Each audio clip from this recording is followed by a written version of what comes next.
우리가 성경 전체를 여러 가지 관점에서 우리가 볼 수가 있는데요, 그 중에 주요한 관점이 하나가 뭐냐면 하나님의 나라, 하나님의 나라라는 개념입니다.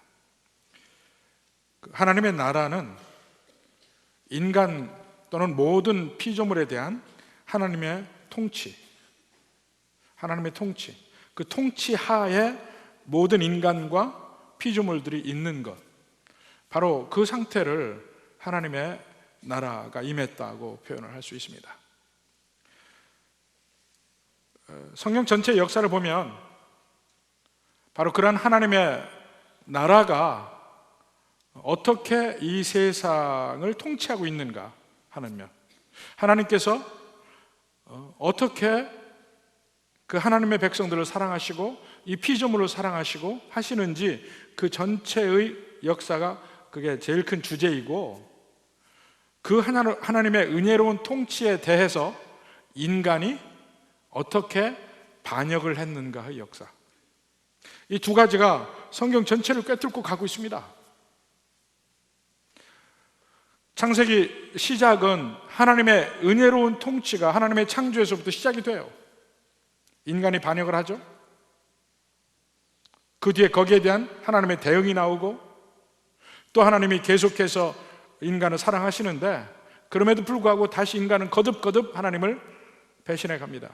그 역사라고 볼 수 있습니다. 근데 그런 하나님의 통치란 면이 좀 더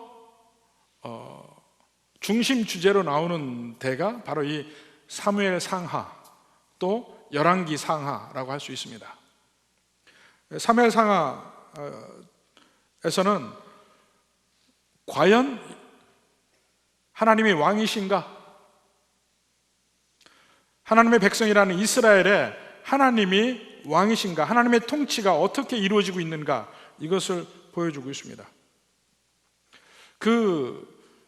이제 사무엘 상하로 나누는 것은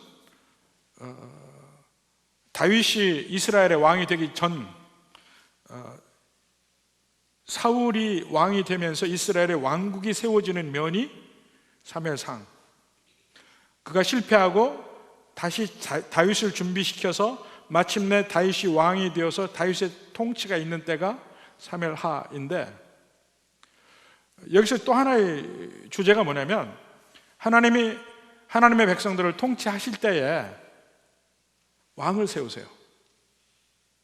하나님의 대리자를 세우세요. 이것이 계속해서 성경에 또 나오는 그 모티프입니다. 주제이기도 하고. BC 1000년에 다윗이 이스라엘의 왕이 됩니다. 땅에서 이루어진 하나님의 나라, 그건 어떤 거냐면 바로 하나님께 순종하고 하나님을 섬기는 왕이 통치하는 나라, 거기 하나님의 통치가 이루어지는 거예요. 하나님의 나라가 이루어지는 것이고, 바로 그 면을 우리가 이제 사무엘 하에서 이제 제대로 보게 됩니다. 우리 지난주에 보면은 그 사무엘 하 막 시작을 하면서 사울이 죽었죠. 그 다음에 그 사울이 죽음을 보고 온 아말렉 청년이 다윗에게 와서 보고하고 이런 장면들을 봤습니다. 이 아말렉 청년은 사울의 죽음에 대해서 지금 다윗에게 거짓말하고 있어요. 자기가 죽이지 않았음에도 불구하고 자기가 죽였다고 그래요. 그 현장을 보기는 본 것 같아요. 그는 거기서 상을 받을 걸 기대하고 거짓말을 해서 자기가 죽였다고 얘기하고, 그 증거물로 두 가지를 내놓죠. 거기에 보니까 뭘 내놓습니까? 여기 왕관과 팔고리, 이 두 가지를 내놓습니다.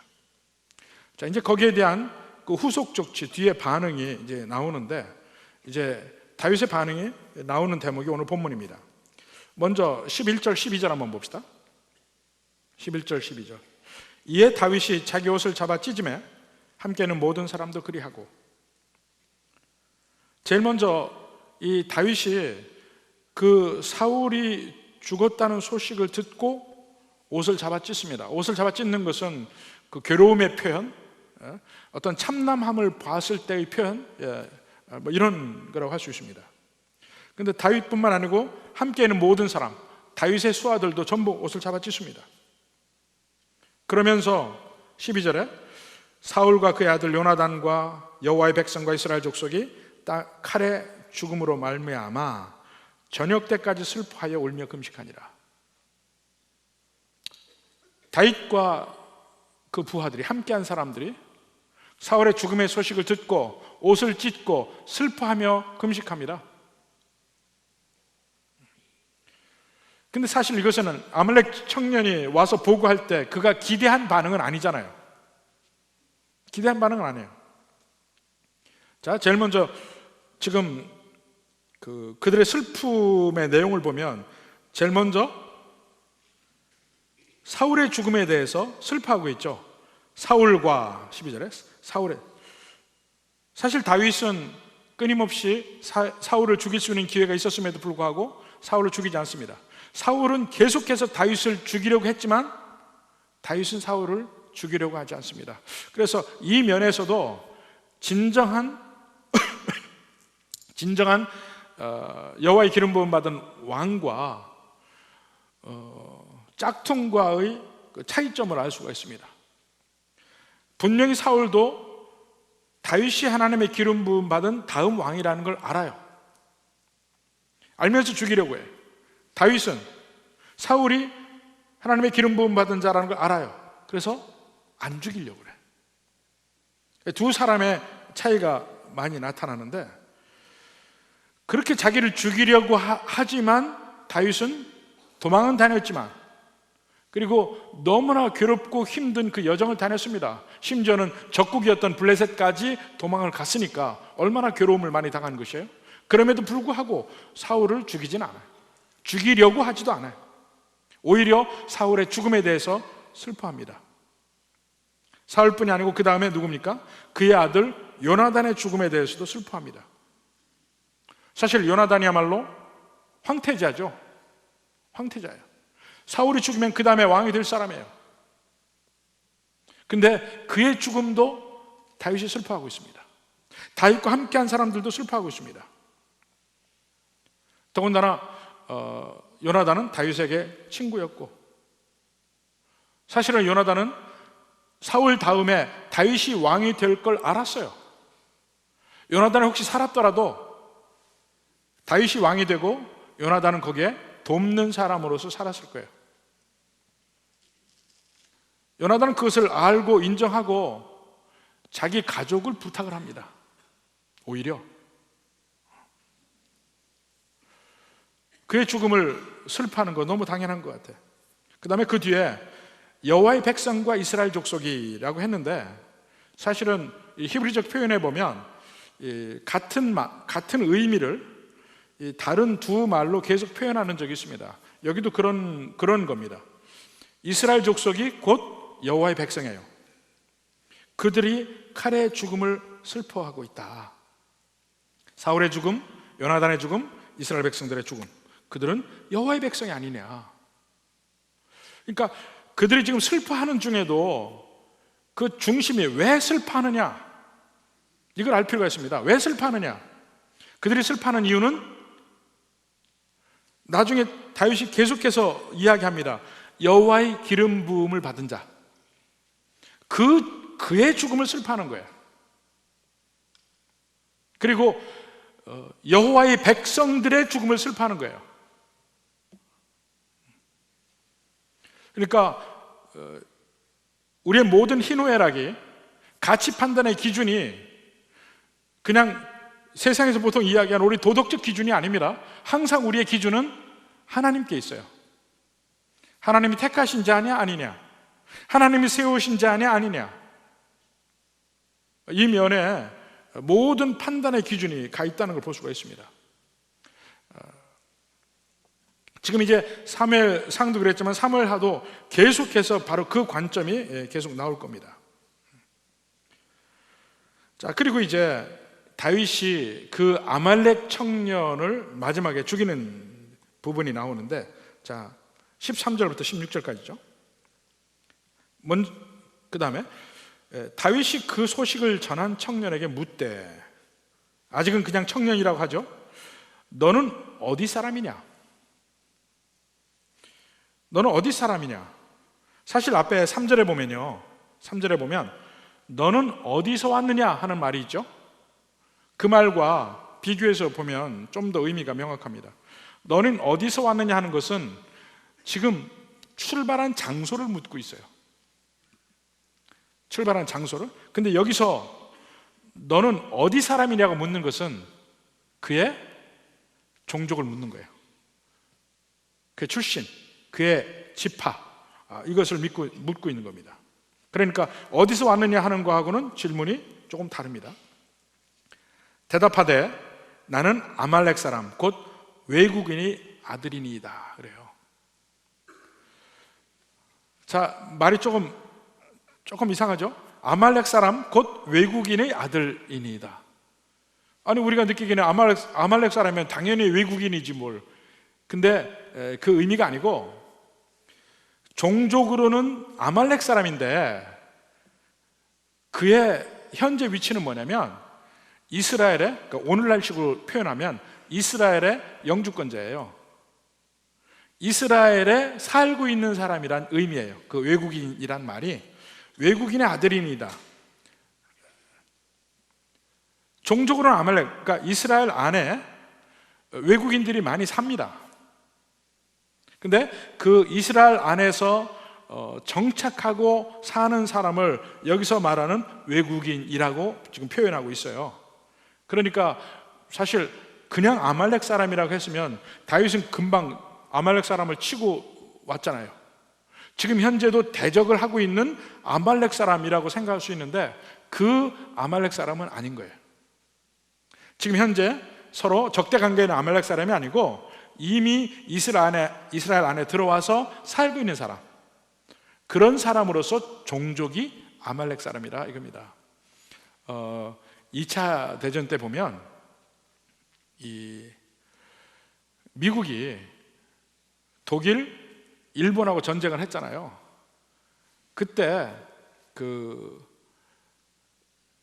미국인이지만 원래 종족상 일본인인 사람들이 있었습니다.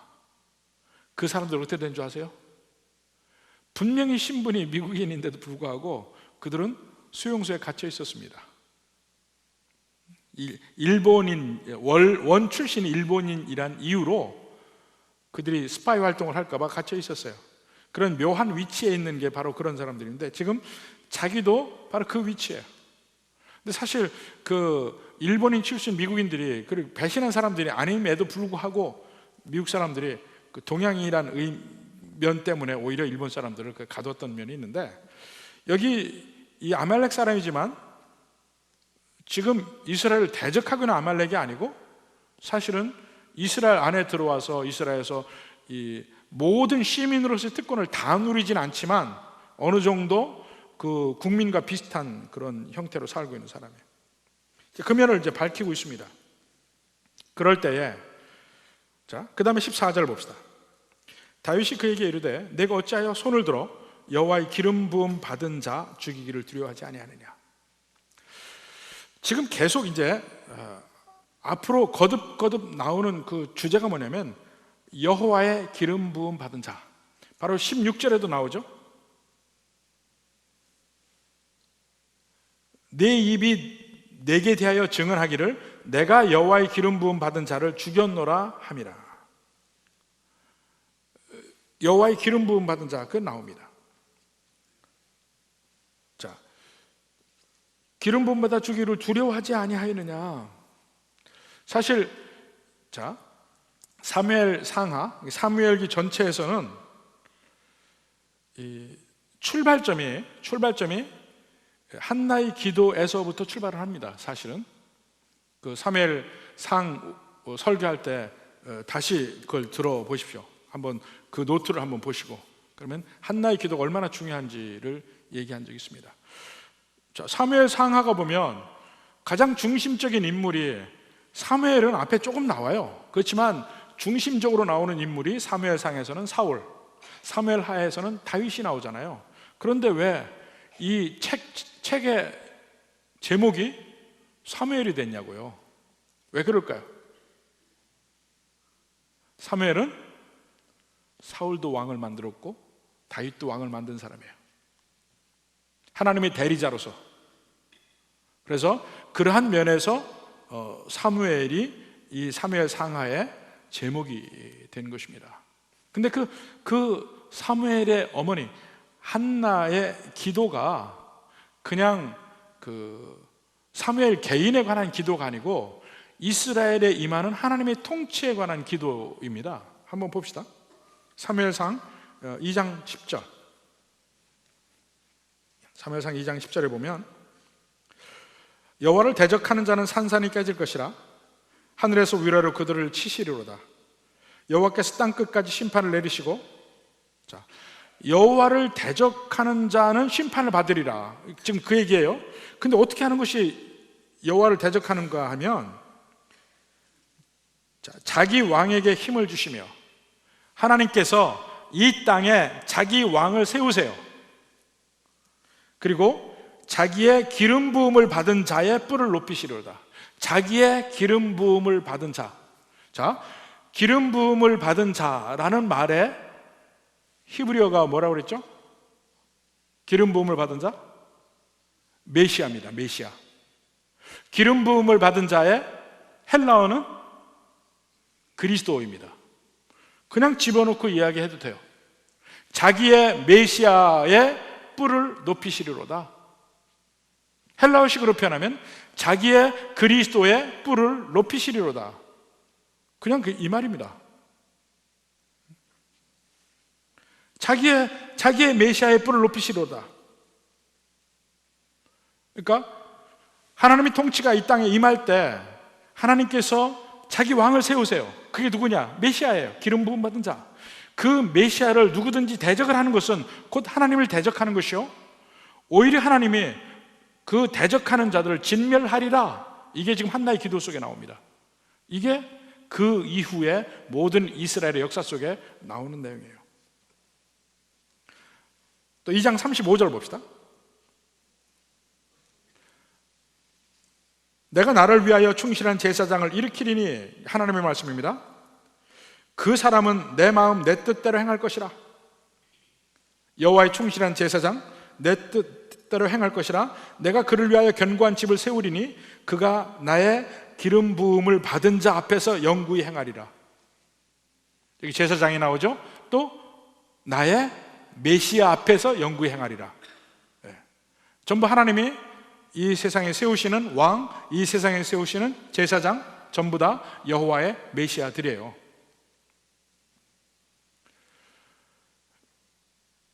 하나님이 이러한 식으로 통치한다는 그 앞으로의 계획을 한 여인, 고통받은 여인 한나의 입을 통해서, 한나의 기도를 통해서 예언적으로 지금 보여주고 있습니다. 그 이유가 바로 한나의 기도가 어떻게 이루어지는지를 보여주는 게 사무엘 상하예요. 그러면 사울은 어떻습니까? 사무엘상 10장 1절에 보면 사울이 사무엘을 통해서 기름 부음을 받습니다. 여호와의 기름 부음을 받은 자예요. 다윗은 어떻습니까? 사울이 하나님의 말씀을 순종하기를 안 할 때, 순종하기를 실패할 때 이제 다윗이 다시 기름 부음을 받습니다. 사무엘상 16장 12절 13절 보십시오. 이에 사람을 보내 그를 데려오며 그의 빛이 붉고 눈이 빼어나고 쭉 일어나서 그 다음에 이가 그니, 여호와께서 이르시되 이가 그니 일어나 기름을 부으라 하시는지라. 그 다음에 사무엘이 기름 뿔병을 가져다가 그의 형제 중에서 그에게 부었더니, 다윗에게 부었더니 그날 이후로 다윗이 여호와의 영에게 크게 감동되니라. 드디어 다윗이 기름 부음을 받은 자가 메시아가 된 겁니다.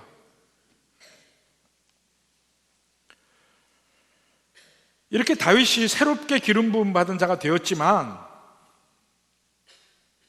다윗은 사울에 대해서 끝까지 그도 여호와의 메시아라는 걸 인정하고 그를 해치지 않습니다. 심지어는 사울의 무기를 맡은 소년조차도 사울을 건드리길 두려워합니다. 그게 당연한 거예요. 그런데 이 아말렉 청년은 이 여호와의 메시아를 죽이는 것을 두려워하지 않았다. 그게 다윗이 한 말이에요. 여기 계속 기름 부음 받은 자 나오는데 제가 일부러 이야기한 겁니다. 메시아 또는 그리스도라고.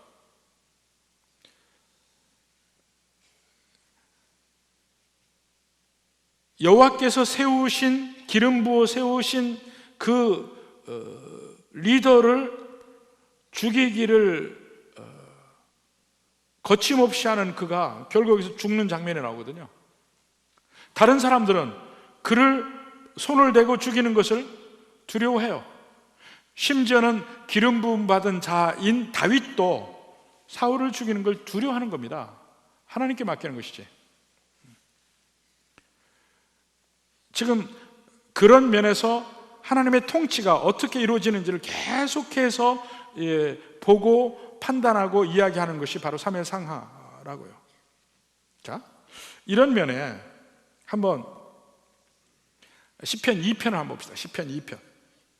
이게 대표적인 메시아에 관한 그 찬송인데, 정말 아말렉 청년이 어떻게 감히 여호와의 메시아를 죽일 수 있는가? 이 면입니다. 어떻게 여호와의 기름 부음 받은 자를 죽일 수 있는가? 지금 바로 그런 관점에서 계속 보면요, 사실 사무엘 상하에서 그 뒷 배경에 계속해서 진정한 여호와의 메시아 그리스도 예수님이 어른거립니다. 예수님이 그 뒤에 계속해서 보여야 돼요. 자, 시편 2편 2절부터 봅시다. 하나님께서 여호와의 기름 부음 받은 자를 세상의 군왕들이 공격할 때 그 하나님이 분노를 촉발하는 그 장면이 나옵니다. 세상의 군왕들이 나서며 관원들이 서로 꾀하여 여호와와 그의 기름 부음 받은 자를 대적하며, 실질적으로는 여호와께서 세우신 메시아 기름 부음 받은 자를 세상의 왕들이 대적을 하고 있는 장면이에요. 근데 그 왕에게 대적을 하는 게 곧 뭐냐? 여호와를 대적하는 것도 똑같아. 그래서 함께 나와요. 여호와와 그의 기름 부음 받은 자를 대적한다. 이렇게 같이 세트로 나오는 겁니다. 실질적으로는 기름 부음 받은 자를 대적하는 거예요. 우리가 그들의 맨 것을 끊고 그의 결박을 벗어버리자 하는도다. 그 하나님의 통치를 인정하지 않는 거예요. 나는 내 맘대로 살겠다. 이게 가장 죄의 근본 아니에요. 나는 하나님께서 내 삶을 인도하고 통치하고 이래라 저래라 하는 거 싫다. 이게 에덴 동산에서 최초로 아담이 지은 범죄이기도 하고, 그 뒤에 끊임없이 우리 인간들에게 던져지는 질문이 그겁니다. 하나님 장중에 들어갈래? 벗어날래? 들어갈래? 벗어날래?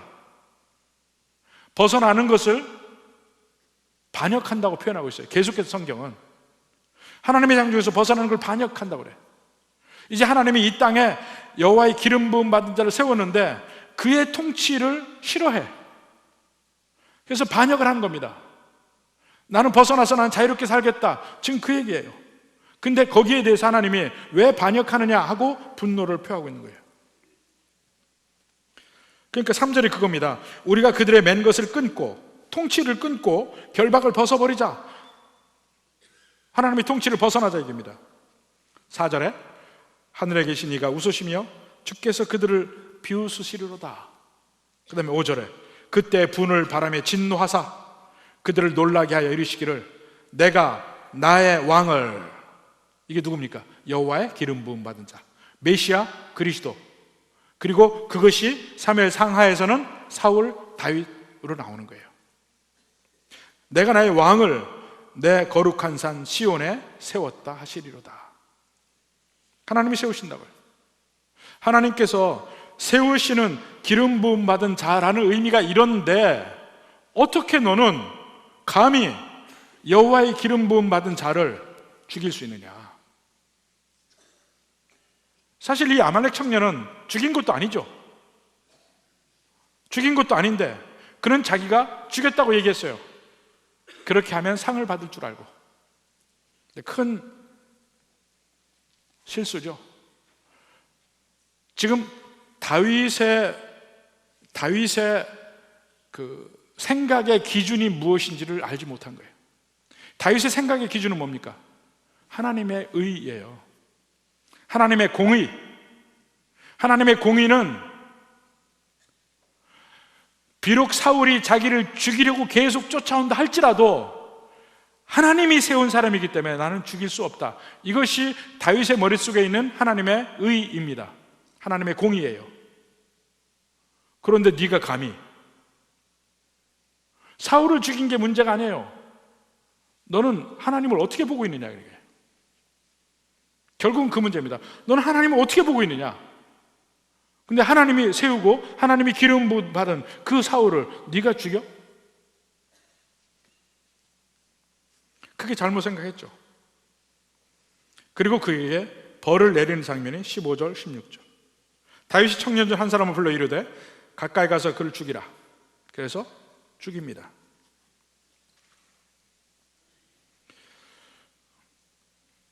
근데 여기서 꼭 지금 절수대로 나갈 때 이 시간적 순서대로 나가는 게 아니라는 걸 여러분 이미 알았을 거야. 알았기를 바래요. 왜냐하면 자 16절에 보십시오. 다윗이 그에게 이르기를 내 피가 내 머리로 돌아갈지어다. 내 입이 내게 대하여 증언하기를 내가 여호와의 기름 부음 받은 자 죽였노라 함이니라 하였더라. 그렇게 말하는 것을 죽인 다음에 거기다 얘기했겠어요? 그렇게 이야기하고 죽였겠지.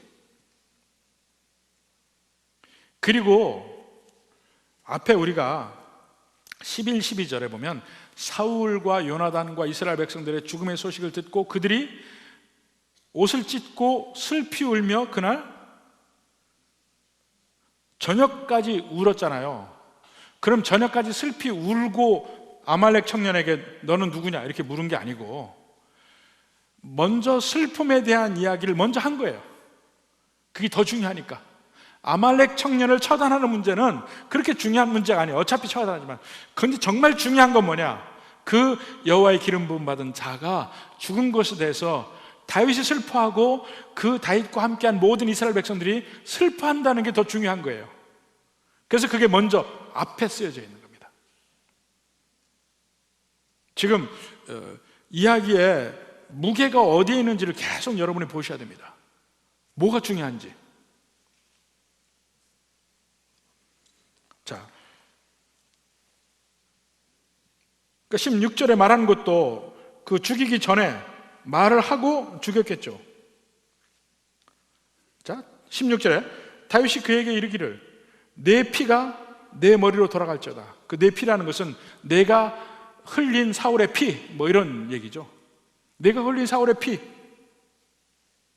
그게 내 머리로 돌아갈 것이라. 이 아말렉 청년은 사실 많은 사람을 대변하고 있습니다. 그는 마음으로는 아말렉 사람이에요. 아말렉 사람이라는 얘기가 뭐냐면 이스라엘 백성들은 여호와의 기름 부음 받은 자를 치는 걸 당연히 두려워해요. 근데 그는 두려워하지 않았어요. 그러니까 마음으로는 이스라엘 백성이 아니고 아말렉 사람이에요. 그러면서 다윗의 왕국 속에서 유익을 얻으려고 했어요. 다윗에게 쫓아와서 내가 이렇게 했습니다. 근데 그 사고 체계는 뭡니까? 전혀 다윗의 왕국에 맞는 사람이 아니에요. 다윗의 왕국은 여호와의 기름 부음 받은 자를 존중하고 두려워하는 그런 나라야. 근데 그 나라를 모르고 거기서 이익을 얻기 위해서 쫓아온 거예요. 그의 마음은 이스라엘 백성이 아니에요. 아말렉이에요. 그러니까 죽였다고 얘기할 수 있었던 거예요. 다윗의 의를 따르지 않고도 그의 나라에서 유익을 얻고 살 수 있다고 생각한 거예요. 근데 오히려 그의 죽음이 하나님의 나라 안에서 어떻게 의가 이루어지고 그 의의를 따르지 않는 사람의 결과가 어떻게 되는지를 보여주는 대표적인 예입니다. 그는 하나님의 나라가 무엇인지 전혀 몰랐어요. 하나님의 통치가 뭔지 몰랐어요. 하나님을 왕으로 모시고 산다는 의미가 뭔지 몰랐습니다. 하나님이 세우신 왕이 이 땅을 어떻게 통치할지를 그가 몰랐어요. 그러니까 그런 얘기를 자유롭게 할 수 있었던 거예요. 내가 주겠나이다. 진정 하나님의 나라의 의미, 그리고 하나님이 세우신 그 기름 부음 받은 자의 그 의미, 이것을 제대로 알았다면 감히 할 수 없는 말을 아말렉 청년이 했던 거예요. 그리고 결국 그는 죽었어요.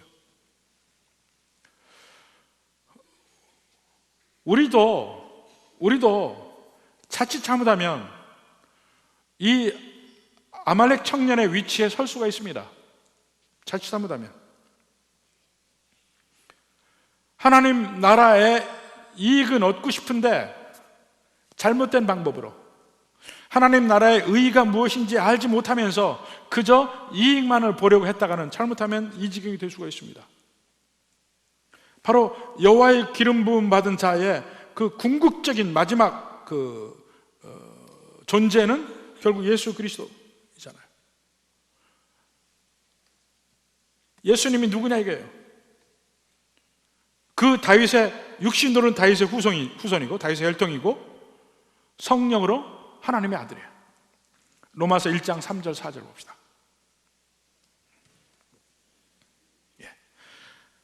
그의 아들에 관하여 말하면 육신으로는 다윗의 혈통에서 나셨고 성결의 영으로는 죽은 자 가운데서 부활하사 능력으로 하나님의 아들로 선포되셨으니 곧 우리 주 예수 기름 부음 받은 자라. 그죠? 우리 주 예수 기름 부음 받은 자라. 그분에게는 지금 다윗에게 나타난 것처럼 하나님의 의의가 그분에게 있습니다. 요한일서 2장 1절 봅시다. 나의 자녀들아, 내가 이것을 너에게 쓰면 너희로 죄를 범하지 않게 하려 함이라. 만일 누가 죄를 범하여도 아버지 앞에서 우리에게 대언자가 있으니 곧 의로우신 예수 그리스도시라. 예수 그리스도의 의의가 있단 말입니다. 마태복음 6장 33절에도 그런즉 너희는 먼저 그의 나라와 그의 의를 구하라. 의를 구하라. 그리하면 이 모든 것을 너에게 더하시리라. 이렇게 계속해서 먼저 그의 의를 구하라 하고 이야기하는데 우리는 이 세상에서 죄를 짓고 살아요. 왜 죄를 짓습니까? 이 죄라는 건 일종의 그 중독성이라는 게 있어요. 그 중독성이 있는 어떤 일을 할 때는 되게 뭐라고 얘기하는 줄 아십니까? 꼭 나중에 안 되는 줄 알면서 왜 그랬을까? 그게 중독성 있는 일을 할 때예요. 시험을 앞두고 공부해야 되잖아요. 근데 공부하기 싫어. 놀고 싶어. 놀다가 이제 시험 꼬락 먹고 성적 폭 떨어지고 성적표 받고 나서 그 다음에 하는 소리가 뭐예요? 안 되는 줄 알고. 왜 그랬을까? 또 다른 중독도 있죠. 술과 담배 중독. 나 건강을 지키기 위해서 담배를 끊는다. 담배 끊는 사람 보면 별의별 행동을 다 합니다. 뭐 가지고 있던 담배를 다 끊기도 하고 재떨이를 없애기도 하고. 그러다가 어떻게 합니까?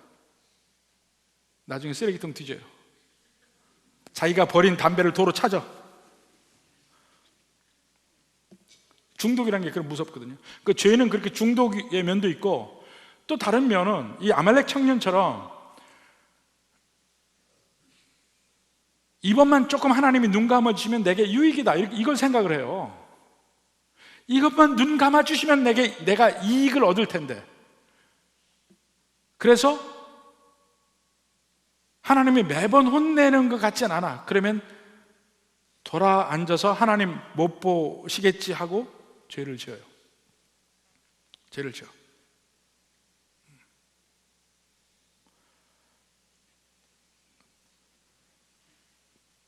근데 여기서 이야기하는 대목은 뭐냐면요, 그렇게 해서 절대로 이익을 보지 못한다는 거예요. 절대로 이익을 보지 못한다는 겁니다. 왜냐하면 우리 예수님은 의로우신 분이고 공의의 분이고 마지막 심판도 의로 심판해요. 공의로 심판해요. 사도행전 17장 31절. 이는 정하신 사람으로 하여금 천하를 공의로 심판할 날을 작정하시고, 공의로 심판합니다. 하나님이 통치하는 나라, 그의 기름 부음 받은 자가 통치하는 나라는 공의로 통치가 되는 데고, 공의를 어기고 불의를 하거나 죄를 짓거나 하면 반드시 벌을 받는 사회, 그것이 하나님의 나라가 임한 사회입니다. 잘못된 행동을 해서 죄를 지어서 이익을 보려고 하지 말아야 합니다. 그 결과는 잘못하면 치명적일 수 있어요. 잘못된 방법으로 기쁨을 얻으려고 하지 마십시오. 죄적인 방법으로 뭔가 내가 원하는 걸 이루려고 하지 말고, 죄를 지으면서 거기서 만족을 찾으려고 하지 말라 합니다. 반드시 그 대가를 치르는데 그 대가는 훨씬 더 괴롭고 힘들고 어려울 것이라 이거예요.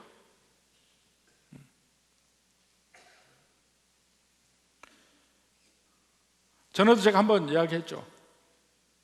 제가 미국에서 목회할 때 참 신실한 분인데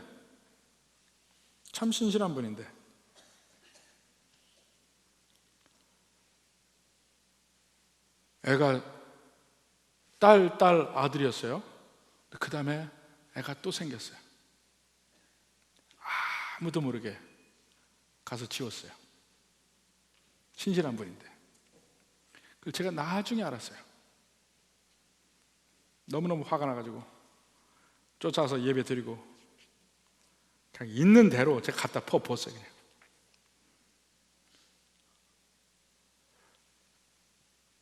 죄 지는 건 순간이고 이익은 영원하다고 생각했죠? 천만의 말씀, 안 그렇습니다. 죽을 때까지 그 죄의식에서 시달릴 거예요. 그래서 당신 애기 죽인 거 죽을 때까지 죄의식에 시달릴 거예요.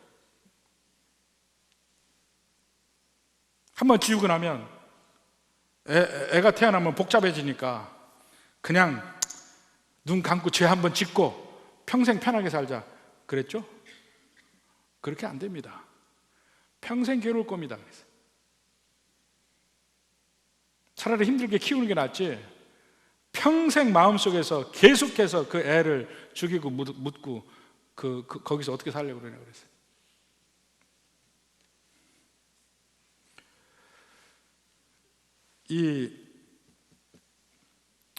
우리가 왜 죄를 짓냐면, 물론 그 아까 중독적인 면에서 안 되는 줄 알면서도 막 어떻게 끌려가서 짓는 죄도 있지만은, 이런 식으로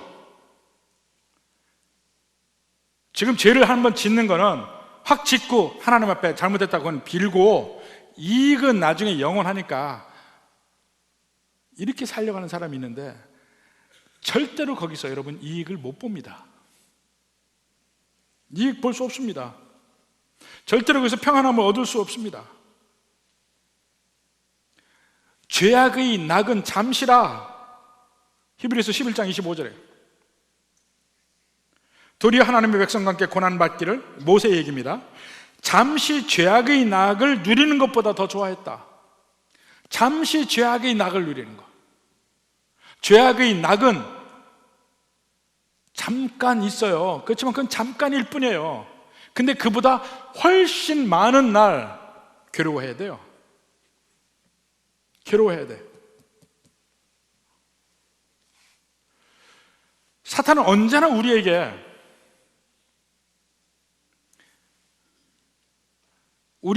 죄를 지으라고 속삭일 때 항상 어떻게 하냐면 뒷일을 걱정하지 말라고 그래요. 뒷일을 걱정하지 마. 그냥 나이키 선전대로, 나이키 선전이 뭡니까? Just do it. Just do it. 그냥 해. 그냥 해버려.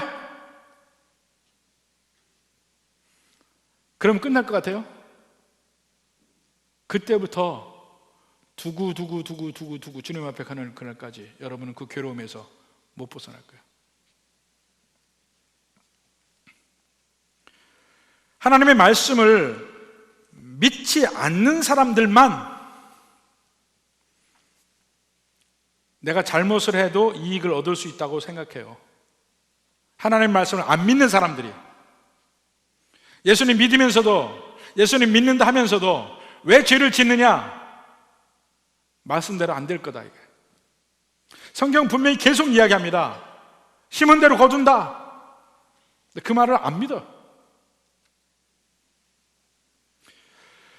진정한 하나님 말씀 믿는 사람들은 내가 죄를 지으면 그것이 나를 괴롭게 하고 그럴 뿐이지 내게 절대로 낙이 되지 않고 유익이 되지 않는다, 이걸 같이 믿습니다. 실제로 그렇고, 물론 나중에 회개하면 용서해 주시죠. 근데 이 죄악은 잠깐이고 이익은 영원이다, 이렇게 생각하고 한번 죄를 지어보세요. 회개가 되나? 내가 짐짓 짓는 죄는요, 제가 해봐서 아는데 회개가 안 돼요. 회개가 안 됩니다. 회개가 얼마나 힘든 줄 아세요? 짐짓 짓는 죄는 그냥 어떻게 해서 나도 모르게 지은 죄는 그건 회개할 수 있어요. 그리고 깨닫기 전에 한 죄는 회개가 돼요. 근데 짐짓 의도적으로 짓는 죄는 나중에 회개하면 되지 하고 짓는 죄는 회개가 안 돼요. 다시 그것을 돌이키는 게 얼마나 힘든 줄 아십니까?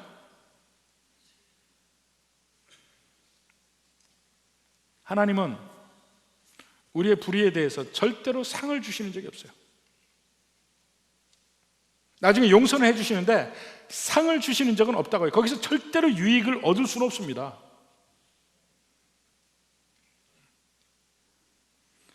잠깐의 쾌락을 위해서 어떤 짓을 저지른다면 그 이후로는요, 그걸 그냥 도로 까먹는 게 몇 배, 몇십 배 더 까먹으면서 괴로워야 다시 원위치에 올 수 있습니다. 실제 삶에서 한번 느껴봐야 돼. 바로 이런 면이 있습니다. 여러분은 정말 하나님을 믿는 사람이라면 가장 복된 삶이 뭐냐? 하나님께 순종하며 사는 삶이에요. 하나님을 인정하고 존중하는 삶.